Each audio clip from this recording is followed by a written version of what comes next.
Saudara, dengan gagalnya Anies Baswedan yang maju di Pilkada Jakarta menyisakan pendukungnya yang cukup banyak. Apalagi di tahun 2017 yang lalu, Saudara, Anies Baswedan ini memenangkan Pilkada Jakarta dengan perolehan suara mencapai hampir 58%. Pendukung Anies inilah yang diperebutkan 3 pasangan calon. Lalu kemana dukungan pemilih Anies akan berlabuh dan seberapa besar efek Anies Baswedan di Pilkada Jakarta? Pagi ini, Saudara, kita akan membahasnya dengan sejumlah narasumber. Sudah ada di studio, diantaranya ada juru bicara Anies Baswedan, Pak Syahrin Hamid. Selamat pagi, Assalamualaikum Pak Syahrin. Pagi, waalaikumsalam warahmatullahi. Kemudian juga ada juru bicara dari tim pemenangan Pramono Rano, sudah ada Mas Aris Setiawan Yodi. Selamat pagi Mas Aris. Selamat pagi Mbak. Oke, kemudian juga ada Kepala Departemen Politik dan Perubahan Sosial Center for Strategic and International Studies, CSIS, Mas Arya Fernandes. Selamat pagi Mas Arya. Selamat pagi. Ya, kemudian juga melalui sambungan Zoom ada anggota tim sukses dari Ridwan Kamil Suswono yang juga merupakan Wakil Ketua Umum Partai Amanat Nasional, ada Mas Viva Yoga Mauladi. Selamat pagi Mas Viva. Selamat pagi Mbak Rizdy, Assalamualaikum warahmatullahi wabarakatuh. Waalaikumsalam warahmatullahi wabarakatuh. Langsung saja nih, kan kita tahu ya di Pilkada Jakarta ini sebentar lagi. Kalau di Pilpres itu ada Jokowi's Effect kalau kita kemarin melihat. Tapi kalau misalkan di Pilkada Jakarta ini tampaknya ada Anies Effect. Nah, kabarnya nih Mas Anies ini akan membuat partai politik. Benarkah demikian Mas Syahrin? Ya, tentunya ini sudah disampaikan oleh Mas Anies bahwa saat ini tahapannya sedang dalam tim kajian. Jadi berarti niatan itu memang sudah ada kan? Oh iya, sudah ada. Bahwa sudah ada niat untuk membangun institusi politik. Apakah nanti itu bentuknya ormas ataukah partai politik. Yang jelas saat ini dalam fase pengkajian. Tim pengkajiannya tidak lama lagi akan diumumkan oleh Mas Anies atau oleh timnya sendiri. Oke, jadi niatan untuk membuat atau membuat partai politik Anies Baswedan ini setelah nama Anies Baswedan ini gagal melaju di Pilkada Jakarta. Tidak juga, tidak karena gagal. Tentunya gini, kita tahu bahwa Anies sudah 2017 mengikuti kontestasi politik, 2024 juga mengikuti kontestasi Pilpres. Dan yang diusung oleh Mas Anies adalah gagasan-gagasan, ada track record. Nah, ini semua kan memerlukan instrumen politik. Dan kita tahu bahwa partai politik beberapa fungsinya adalah yang pertama menjadi bagian dari edukasi politik, instrumen untuk mengedukasi rakyat. Yang kedua adalah menjadi agregasi, artikulasi, alat perjuangan aspirasi rakyat. Nah, dan juga yang ketiga adalah menjadi instrumen untuk distribusi kepemimpinan publik ataupun kepemimpinan politik.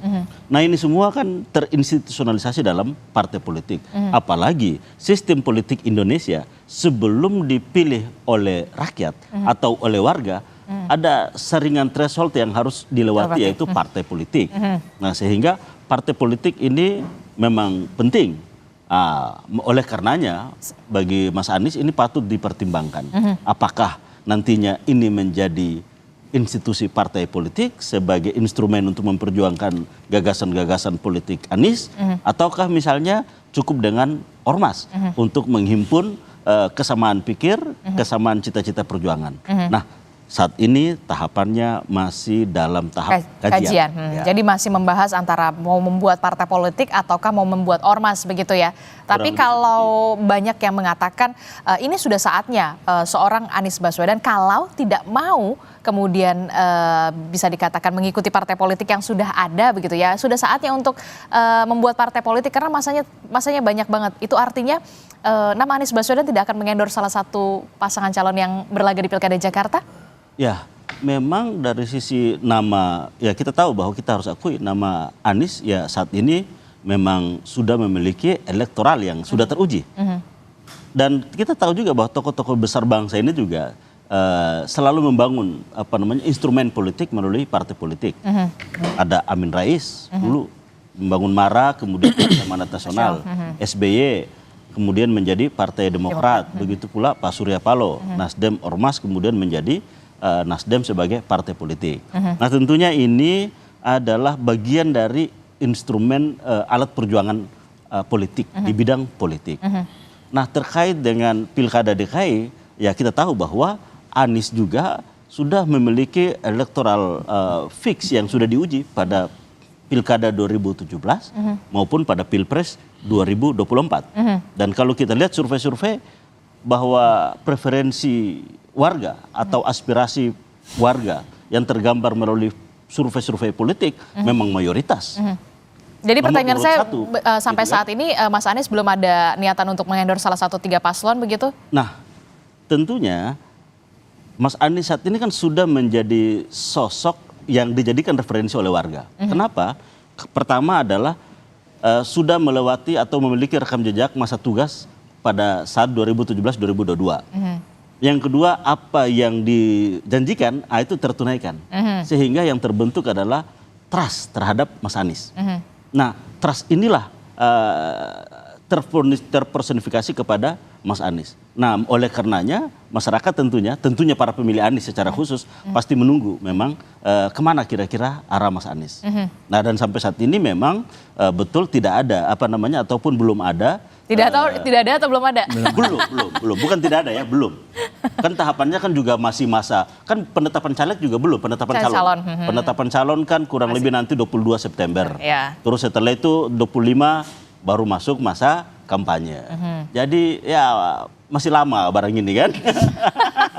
Jadi kita ikutin aja dulu tahapan-tahapan ini sampai dengan calon ditetapkan, dan tentunya ya bahwa warga masyarakat kalau melihat bahwa apa sih sebenarnya yang membangun kepercayaan terhadap Anies? Nah, rakyat menjadi percaya, terutama rakyat kecil, karena ada banyak hal konkret yang telah dibuat oleh Anies untuk warga masyarakat miskin kota, untuk warga-warga yang lemah dengan berbagai macam program-program sosial untuk warga, itu kan banyak hal. Nah, sehingga calon mestinya sudah harus mulai mengidentifikasi apa problem-problem real warga yang terkait dengan apa yang pernah dilakukan oleh Mas Anies selama masa pengabdiannya sebagai gubernur Jakarta. Saya ke Mas Aris dulu. Mas Aris, ini kan kalau kita lihat ya, suara Anies Baswedan di Pilkada Jakarta atau di kemarin Pilkada Jakarta 2017, kemudian di Pilpres ini kan memang selalu top of mind lah, top 3 gitu ya. Nah, bagaimana kemudian pasangan Pramono Rano ini bisa meyakinkan nama Mas Anies Baswedan untuk bisa mengendorse Pramono Rano untuk bisa meningkatkan elektoral di Pilkada Jakarta, atau memang mengaplikasikan saja program-program yang sudah baik dijalankan oleh nama Anies Baswedan ke Pramono Rano? Jadi yang pertama yang perlu ditekankan bahwa pasangan Mas Pram dan Bang Dul ini pasangan yang ingin berdiri di semua golongan dan lapisan masyarakat, termasuk juga para tokoh-tokohnya, gitu kan. Jadi kita bisa paham betul bahwa di Pilpres kemarin pemilih Mas Anies di Jakarta misalnya itu sekitar 2,6 juta, dari DPT mungkin 8 juta di Jakarta, kemudian di Pilkada 2017 lebih dari 3 juta, saya pikir itu sudah lebih dari, kalau di Pilpres itu proporsinya 30% suara, itu saya rasa memang suara yang cukup besar. Jadi memang pada prinsip utamanya bahwa pasangan Mas Pram dan Bang Dul ini juga mengajak atau merangkul semua pendukung dari paslon-paslon yang sebelumnya berlaga. Gitu. Jadi misalnya pendukung Mas Anies kami sangat welcome jika ingin bersama-sama membangun Jakarta ke depan. Tapi gimana caranya? Pak Prabowo juga kita rangkul, apalagi pendukungnya Mas Ganjar seperti di Pilpres sebelumnya. Di Pilkada 2017 pendukung Pak Ahok juga kita sangat welcome jika ingin mendukung. Pendukung Mas AHY pun juga kita sangat welcome untuk menggabung. Jadi kita tidak ingin membatas-batasi, mengkotak-kotakan, karena memang prinsip kita ini membangun Jakarta ini untuk sama-sama semuanya.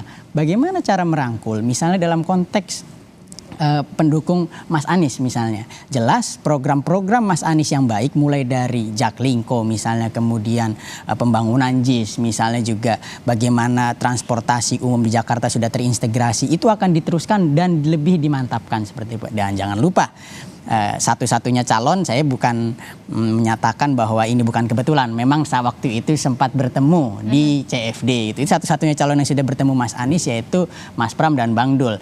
Dan baru saja tadi malam Mas Pram dan Bang Dul secara terbuka bertemu dengan salah satu guru politik Mas Anies yaitu Pak Yusuf Kalla. di kediamannya. Itu terbuka bertemu sampai pertemuannya itu sangat hangat. Kemudian Mas Pram juga dipeluk oleh Pak JK dan Pak JK juga menitipkan pesan-pesan kepada Mas Pram jika memimpin Jakarta apa-apa saja yang perlu dibenahi. Mas Pram juga secara terbuka di depan media bersama Pak Yusuf Kalla itu menyampaikan bahwa Pak Yusuf Kalla juga berjasa terhadap urusan-urusan salah satunya banjir di Jakarta. Itu saya pikir adalah suatu keinginan, ada satu nafas yang sama. Saya pikir antara gagasan-gagasan Mas Anies terhadap pembangunan Jakarta dengan apa yang ingin diperjuangkan Mas Pram dan Bang Dul. Apa yang ingin diperjuangkan Mas Pram dan Bang Dul jelas, yaitu memperjuangkan kesejahteraan masyarakat Jakarta. Perjuangannya dan keberpihakannya terhadap kaum miskin kota seperti apa. Nah, saya melihat bahwa yang disampaikan misalnya Mas Sahrin tadi bahwa Mas Anies ini sangat dekat dengan masyarakat Jakarta, keberpihakannya sudah jelas. Ini sedang diikuti lah setidaknya oleh Mas Pram dan Bang Dul dengan apa? Sejak mendaftar ke KPU, Mas Pram dan Bang Dul ini sangat antusias atau sangat gencar turun langsung ke masyarakat. Jadi program dan visi misinya nantinya tidak seolah-olah datang tidak dari masyarakat. Tidak dipaksakan misalnya ini baru datang ke Jakarta nih, kemudian ini Jakarta butuh ini, tidak. Tetapi ditanyakan langsung dari masyarakat apa membutuhkan apa seperti itu. Apalagi Bang Dul misalnya, itu jiwanya seperti di Jakarta sekali gitu loh. Komunikasinya seperti tidak ada jarak dengan warga dan yang membuat pemimpin itu bisa menyelenggarakan pemerintahannya dengan baik, dengan demokratis dan efektif adalah pemimpin yang tidak berjarak dengan masyarakatnya.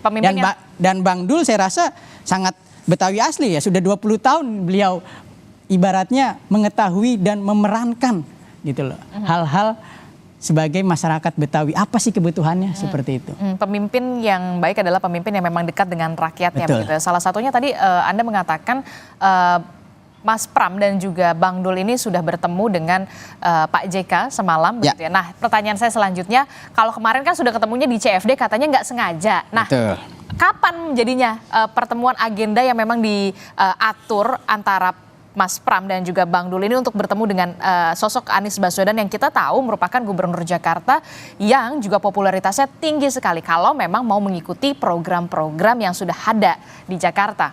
Betul, jadi Mas Pram dan Bang Dul ini juga secara saya sampaikan calon yang sejauh ini paling lengkap bertemu dengan gubernur-gubernur DKI sebelumnya. Pernah bertemu Bang Yos, pernah juga bertemu Bang Foke, juga bertemu dengan Ahok, malah diantar oleh Pak Ahok saat mendaftar ke KPU dan juga pernah bertemu dengan Mas Anies secara tidak langsung. Tetapi pertemuan-pertemuan yang sifatnya nanti lebih formal, lebih mungkin serius, saya yakin tadi Bang Sahrin juga mengatakan masih panjang waktu sebelum pemilihan. Dan saya meyakini agenda itu akan terjadi. Karena Mas Pram juga sampaikan sudah minta kesediaan Mas Anies untuk bertemu. Saya pikir memang semangatnya Mas Pram ini sangat luar biasa ya. Semangat yang ingin merangkul semua pihak. Karena Jakarta ini Jakarta adalah kota yang sangat majemuk. Jakarta ini tidak bisa diselesaikan permasalahannya oleh satu pihak dan pihak-pihak tertentu saja. Melainkan semua. Semakin banyak orang yang mendukung, semakin banyak permasalahan Jakarta ini akan dipikirkan oleh bersama. Dan insya Allah jika nanti Mas Pram dan Bang Dul terpilih, pembangunan di Jakarta ini semakin maksimal. Apalagi dengan pembangunan, dengan pengalaman Mas Pram yang selama ini malang melintang di dunia pemerintahan, dengan koneksi-koneksi beliau, dengan para tokoh-tokoh politik nasional membuat sekat-sekat komunikasi itu seolah tidak ada. Seperti itu, Mbak. Oke, jadi kita akan tunggu apakah benar akan terjadi pertemuan antara Pramono dan juga Dul dengan Mas Anies begitu ya, kalau memang benar-benar mau mengaplikasikan ketika nanti Mas Pram juga Bung Rano ini benar-benar akan memimpin Jakarta, program-program yang baik di Jakarta yang sebelumnya sudah dilakukan oleh Mas Anies. Saya ke Mas Viva. Mas Viva, kalau Mas Pram dan juga Bung Rano ini katanya mau bertemu dengan Mas Anies begitu ya, supaya bisa lebih intens lagi komunikasinya. Nah, kalau pasangan RK Suswono seperti apa untuk bisa menggait suara pemilih dari Anies Baswedan untuk bisa meyakinkan para pendukung Anies Baswedan inilah RK Suswono loh? Iya, Mas Anies di Jakarta punya basis sosial, punya basis massa, kita akui, dan seberapa kekuatan basis massa itu dari seluruh pasangan calon juga berharap agar Mas Anies mendukung pasangan calon. Bagi kami, pendukung Kang Emil dan Pak Suswono, Mas Anies itu bukan orang lain lagi, jadi sama Mas Sahril juga sudah kawan, sudah sering telepon, dan ada jejak sejarah perjuangan yang namanya Nasdem, PKS, PKB, itu kan juga masuk pendukung Ridwan Kamil Suswono. Jadi tidak usah berpikir panjang, kami berharap juga Mas Anies juga bisa mendukung Ridwan Kamil dan Suswono gitu, karena punya ikatan ideologis, punya ikatan sejarah gitu. Jadi bagian itu menjadi hal yang penting bagi kami dalam proses untuk pemenangan Pilkada Jakarta yang pertama. Yang kedua, kita melihat bahwa Jakarta itu adalah masyarakat yang plural, banyak sekali suku-suku bangsa ada di Jakarta, dan kita mengakui bahwa ini adalah sebuah pesta demokrasi pilkada yang sangat baik karena sudah tidak ada lagi politik identitas dan seluruh pasangan calon akan bertempur, berlaga, melakukan diskursus bagaimana bisa memenangkan Jakarta dengan ide, dengan gagasan, dan bisa meyakinkan kepada para pemilih bahwa calon yang terbaik adalah yang mampu untuk memberikan solusi terhadap problematika di Jakarta. Dan ini menjadi hal yang sangat baik bagi kita semuanya untuk memberikan pilkada di Jakarta itu menjadi pilkada yang damai, yang membahagiakan, yang mengedepankan pada ide pemikiran untuk memberikan solusi yang terbaik bagi problematika di Jakarta. Kalau hal-hal yang menyangkut soal politik, ya saya rasa Mas Syahril dengan kita itu dekat gitu. Tapi begini, kalau misalkan pasangan Pramono Rano ini kan sudah jelas secara terang-terangan mengatakan akan melanjutkan program-program yang baik dari gubernur terdahulu, salah satunya adalah nama Anies Baswedan, untuk dilanjutkan kembali programnya. Tadi sudah disebutkan sama Mas Aris, salah satunya adalah Jaklingko, kemudian juga ada apalagi Mas? Pembangunan JIS yang kita Pembangunan JIS begitu. Nah, inti untuk salah satunya adalah bisa dikatakan berputar otak untuk bagaimana menggait suara pemilih Anies untuk bisa meyakinkan ya kalau memang Pramono Rano. Kalau RK Suswono apakah juga akan mengikuti jejak-jejak program-program yang baik dari Anies Baswedan untuk RK Suswono supaya menggait pemilih suara Anies Baswedan ini bisa berlabuh ke RK Suswono, Mas Viva? Ya sudah pasti hal-hal program-program yang baik akan kita lanjutkan, kemudian kalau ada kekurangan akan kita perbaiki. Seperti tagline, melanjutkan dan menyempurnakan. Jadi itu juga berlaku buat pilkada di Jakarta, karena sesuatu yang baik yang memberikan manfaat buat masyarakat itu harus diteruskan dalam rangka apa? Untuk peningkatan kesejahteraan, kemakmuran, memberikan pelayanan publik sosial yang bagus. Kemudian kalau kemudian ada beberapa kekurangan, ya kita perbaiki bersama-sama dengan seluruh masyarakat, dengan seluruh anggota dewan, dengan seluruh stakeholder yang terlibat dalam rangka pembangunan di Jakarta agar Jakarta bisa lebih baik, lebih maju. Jadi program untuk itu terus akan kita lanjutkan dan kita sempurnakan. Akan disempurnakan oleh pasangan RK Suswono jika memang nanti akan terpilih. Tapi begini, apakah ada niatan atau rencana untuk bertemu dengan Anies Baswedan begitu pasangan RK Suswono? Kalau Kang Emil, Ridwan Kamil ya beberapa kali ketemu dengan Mas Anies, ya, baik yang terpublikasi maupun tidak terpublikasi. Jadi pertemuan itu ya menurut kami sesuatu yang baik untuk menyambung silaturahmi, tetapi yang lebih penting dari itu adalah adanya ikatan historis, adanya ikatan perjuangan yang sama antara Mas Anies dengan koalisi pendukung Ridwan Kamil dan Suswono, dan itu menjadi hal yang sangat penting agar para pendukung Mas Anies kita akan minta untuk bisa bergabung dengan Ridwan Kamil dan Suswono dalam rangka untuk melanjutkan pembangunan Jakarta program-program yang sudah dirintis oleh Mas Anies yang baik akan kita lanjutkan, dan kalau ada kekurangan kita perbaiki secara bersama-sama. Oke, sebenarnya nafasnya sama begitu ya. Apa yang sudah baik program di Mas Anies sebelumnya ini akan disempurnakan lagi, kemudian diikuti lagi, Mas Syahrin. Itu artinya saya bisa mengatakan memang benar-benar berpengaruh, sebegitu berpengaruhnya sosok Anies Baswedan, termasuk juga program-programnya, tentu saja gagasannya. Nah, yang kemudian menjadi pertanyaan saya, Mas Arya, selanjutnya adalah seberapa besarkah faktor Anies atau Anies effect? Kalau di Pilpres kemarin ada Jokowi's effect. Kalau di sekarang, benarkah di Pilkada Jakarta ada Anies effect, Mas Arya Fernandes? Baik, Pilkada Jakarta kali ini saya kira agak berbeda dibandingkan sebelumnya ya. Kita lihat sejak 2017, salah satu pilkada yang paling kompetitif itu Pilkada Jakarta. Karena selain menganut run-off election, di mana kandidat yang menang sebagai dan ditetapkan sebagai gubernur itu harus mendapatkan suara di atas 50%, tetapi sekarang Pilkada Jakarta menurut saya tidak lagi semenarik sebelumnya. Ya. Kenapa begitu? Kenapa begitu? Pertama, calonnya nggak kompetitif. Ya. Calonnya tidak kompetitif? Calonnya nggak kompetitif. Ya. Kalau kita lihat misalnya, di pilkada-pilkada itu sejak awal di Pilkada DKI 2017, 2007, 2012, 2012 ya, 2007 mohon maaf, 2012 dan 2017 itu proses pencalonannya itu sangat kompetitif ya. Partai-partai itu dalam proses pencalonan itu benar-benar melihat suara publik ya. Sekarang kalau kita lihat justru Tidak melihat suara publik. Ya, justru sekarang kandidat yang mendapatkan suara tertinggi berdasarkan hasil survei, baik Anies maupun Pak Ahok, justru tidak mendapatkan tiket. Ya. Sekarang menurut saya Pilkada DKI mungkin ya daya tariknya tidak sebesar pilkada-pilkada sebelumnya. Apalagi sekarang justru yang menarik bagi orang dibahas itu tidak kontestannya, tapi Pak Aniesnya. Ya.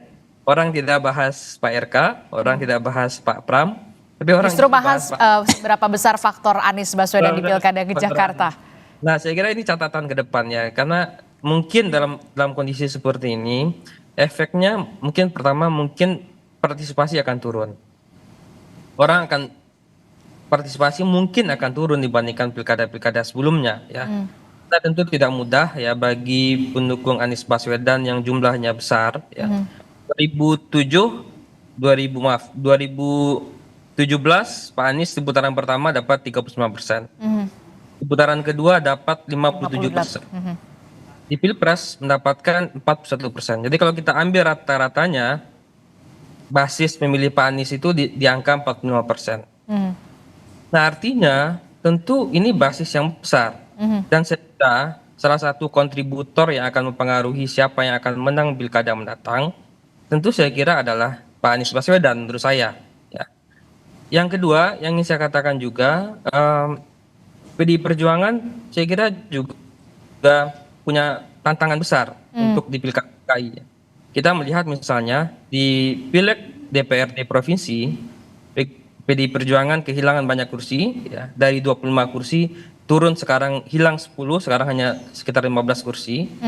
Dan PDIP tengah berada di kepungan banyak partai.